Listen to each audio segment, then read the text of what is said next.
Bonjour à tous. Les suites du cambriolage au musée du Louvre, des suspects interpellés cette semaine sont en train d'être déférés devant des magistrats au tribunal judiciaire de Paris.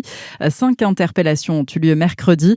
2 autres suspects soupçonnés d'avoir fait partie du commando ont déjà été mis en examen et placés en détention provisoire.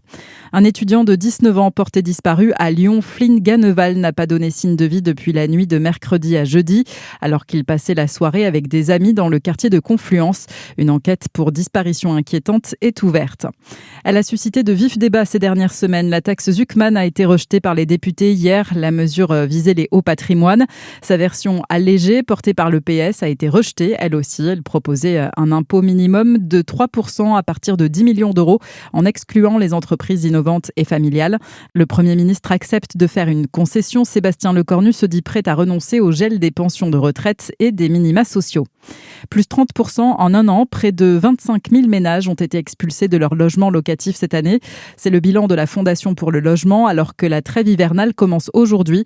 Une augmentation liée, selon la Fondation, à une précarisation de la population, mais aussi aux effets de la loi Kasbarian votée en 2023 qui facilite les expulsions.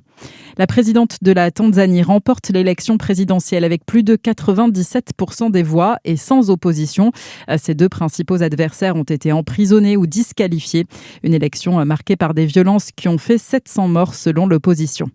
Allez, on passe au sport avec du foot. À suivre aujourd'hui, 11e journée de Ligue 1. Le PSG reçoit Nice à 17h. Le Paris FC se déplace à Monaco à 19h avant Auxerre-Marseille à 21h05.